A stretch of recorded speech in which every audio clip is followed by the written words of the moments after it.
Salut à tous. Ouais, j'ai d'éternuer. Je suis désolé, j'espère qu'on n'entendra pas trop le bruit du voisin qui est en train de terrasser. Il pleut. Moi, je crois que c'est le moment pour terrasser, hein. La terre, elle est bien molle, là. Je vais faire visionner deux sujets. On va parler de Volvo, de la Chine. On va parler de Smart, indirectement de Mercedes. Donc, la Chine, l'usine chinoise, les usines en Belgique. On va parler aussi de la France, de l'Union européenne. On va faire une analogie avec Stellantis et notamment Leapmotor. Et franchement, sujet énorme, décryptage, analyse, c'est parti.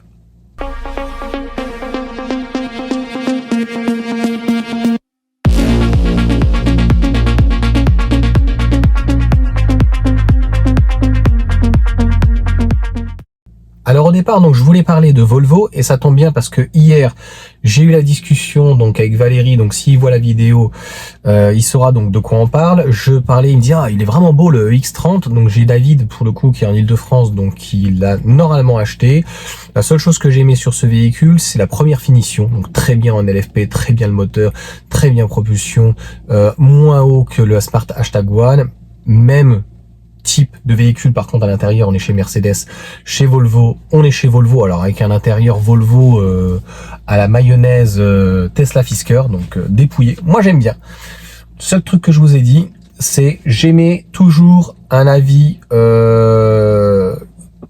des questions sur donc cuir vegan. On sait que c'est quand même plus fragile déjà, mais le tissu recyclé, donc c'est des bouteilles en plastique au final, il faut pas qu'il soit trop clair ce truc là quoi. Je sais pas comment ça va durer dans le temps, et un jour je pense, dans le coin de ma tête, parce que je l'ai pas noté sur la tablette, c'est de faire une vidéo sur comment ça va durer dans le temps ces matières recyclées. J'ai bien peur que malheureusement le recyclable, ça ait une durabilité moindre. La question qu'il faut se poser, c'est une voiture déjà qui a 20, 30, 40 ans, est-ce que voilà, qui a besoin d'avoir des matériaux de meilleure qualité. Alors, sur Volvo, EX30, et j'en avais parlé dès le début, et c'est ce que je disais donc pour le coup à Valérie, j'étais allé essayer, je n'avais même pas ouvert la chaîne, j'étais allé essayer pour moi le XC40. Et alors c'est un véhicule full option, donc au final ça biaisait un petit peu les choses. Il m'avait dit voilà, on en a plus. Le EX30, on l'attend, il vient de Belgique. Je dis, oh, t'es sûr de ce que tu dis, parce que la Smart #1 est faite en Chine, c'est Geely, donc au final elle vient bien de Chine, mais rétropédalage. L'usine, une des usines, je sais pas s'ils en ont d'autres, mais il y a une usine en tout cas en Belgique, Volvo, où ils font le X40, je crois qu'ils font la C40, enfin le 90, je sais plus, ils le font. Je suis pas sûr que ça soit en Belgique. Dis-moi si je retrouve, je mettrai peut-être en dessous dans ces cas-là. C'est pas hyper important de toute manière, mais c'est pour dire que là, ils vont revenir en Europe.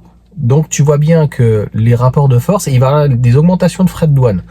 Ah oui, l'Europe, l'Union européenne, en fait, on a marre un petit peu d'être la vache à lait un petit peu de tout le monde.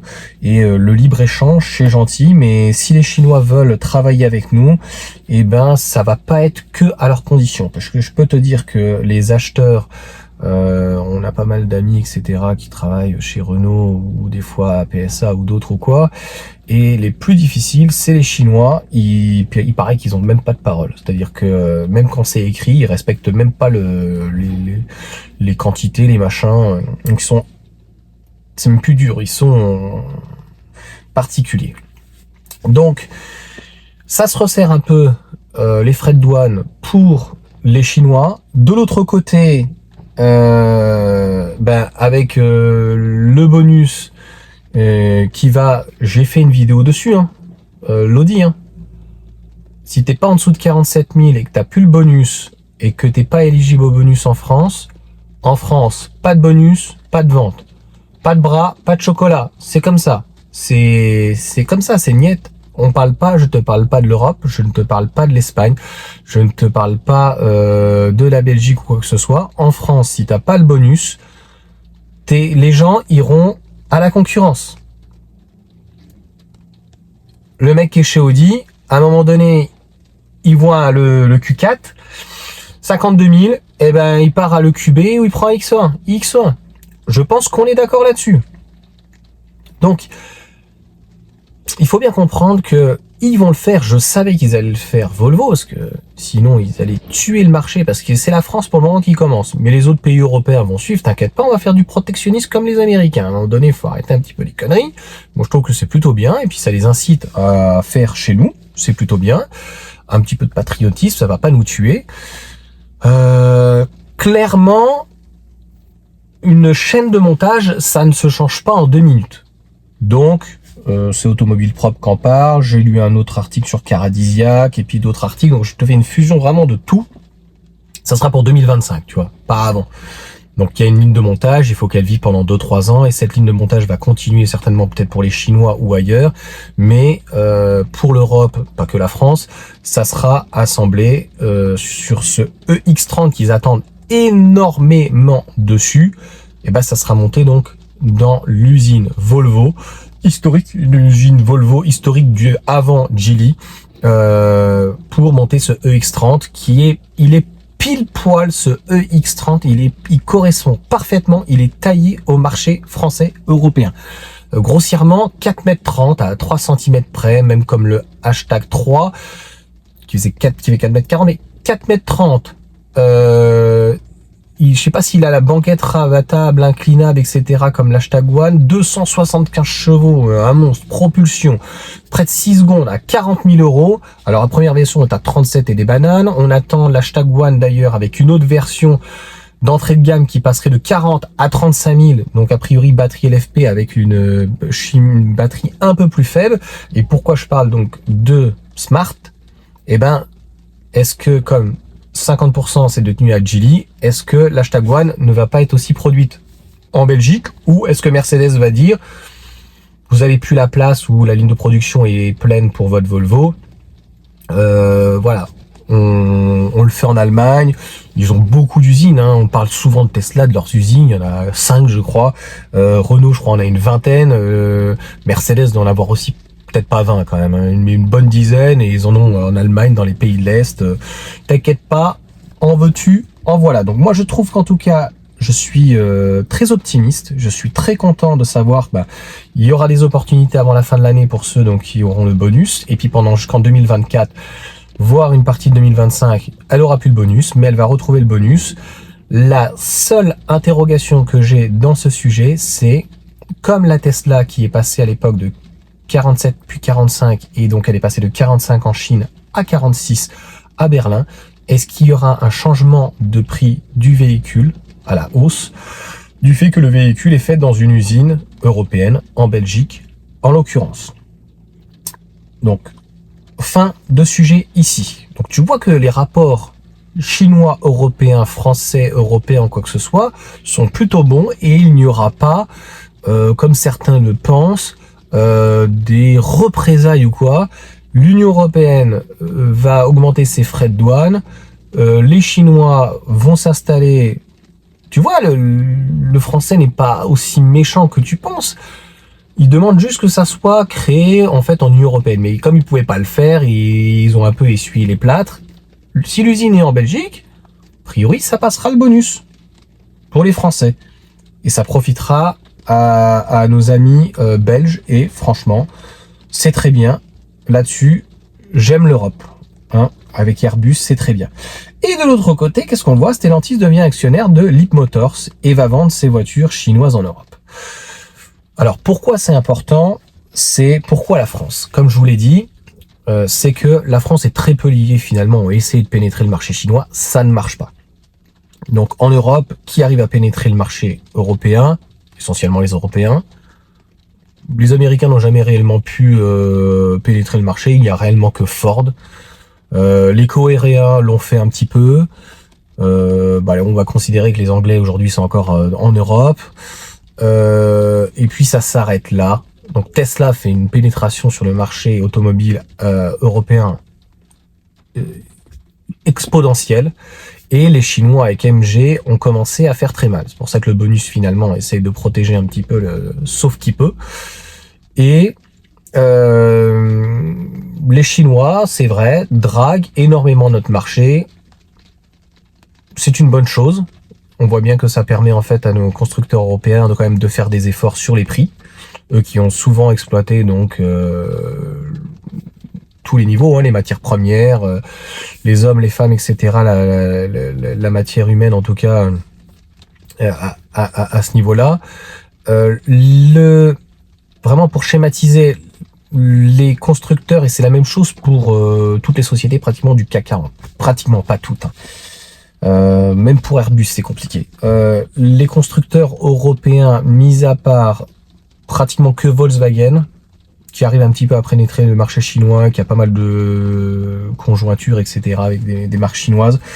On voit que même Stellantis, qui n'est plus PSA, Stellantis, avec le nombre de marques qu'ils ont, il n'y en a aucune qui marche. Donc ils y croient beaucoup avec Leapmotor. Leapmotor, ce qu'ils veulent faire, c'est aussi vendre les produits chinois en Europe, parce que les Chinois, encore une fois, draguent fortement le marché européen. Donc, cette information était intéressante à fusionner avec finalement de la géopolitique en disant que ça va bien se passer, il va pas y avoir de problème. Tu vois, je lis en même temps, il n'y a rien d'extraordinaire dans cette association, hein. Ils vont essayer, voilà, c'est du donnant-donnant. Encore une fois, ce qui était intéressant, c'est de dire qu'il n'y a pas d'inquiétude, il n'y aura pas, comme certains le pensent, des représailles sur avec CATL ou BYD sur les batteries, sur les machins.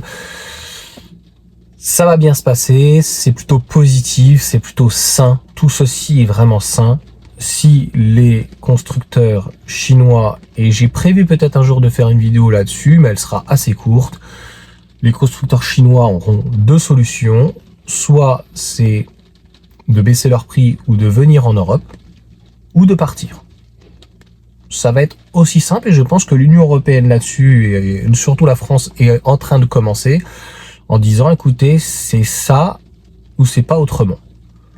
Et les Chinois, honnêtement, sont très gentils, mais on leur a apporté toute la technologie, mis à part la matière première éventuellement à l'extrême qui pourrait manquer.